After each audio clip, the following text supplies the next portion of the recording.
रानी पद्मावती, त्याग, शौर्य और सम्मान की अमर गाथा।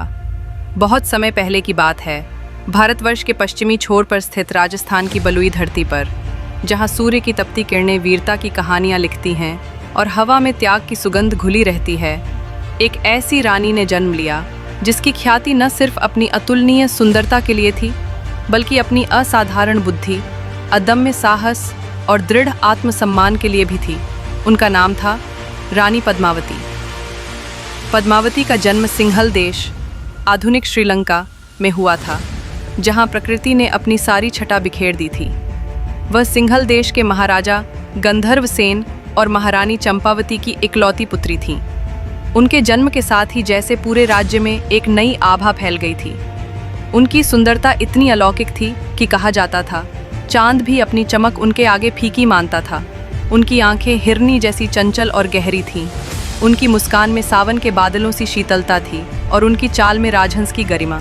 लेकिन पद्मावती सिर्फ एक सुंदर मूर्ति नहीं थी, वे ज्ञान और कौशल का प्रतीक भी थी।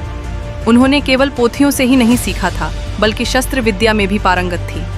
धनुष बाण चलाना उनके लिए उतना ही सहज था जितना कि कोई कोमल फूल तोड़ना।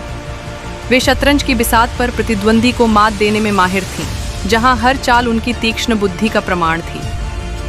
उनके हृदय में अपने देश और अपने संस्कारों के प्रति अटूट प्रेम था और उनकी आत्मा इतनी निडर थी कि किसी भी चुनौती का सामना करने को तत्पर रहती थी। उनकी इस अप्रतिम सुंदरता और गुणों की चर्चा दूर दूर तक फैल चुकी थी। उस समय चित्तौड़ के प्रतापी राजा महारावल रतन सिंह थे।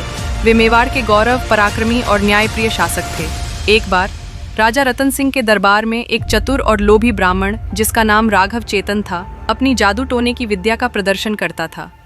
जब उसे दरबार से अपमानित करके निकाल दिया गया तो उसने बदला लेने की ठानी। वो दिल्ली चला गया और वहां के क्रूर और महत्वाकांक्षी सुल्तान अलाउद्दीन खिलजी के दरबार में पहुंच गया। राघव चेतन ने खिलजी को पद्मावती की अद्वितीय सुंदरता का ऐसा वर्णन किया कि सुल्तान के मन में उसे पाने की तीव्र लालसा जाग उठी।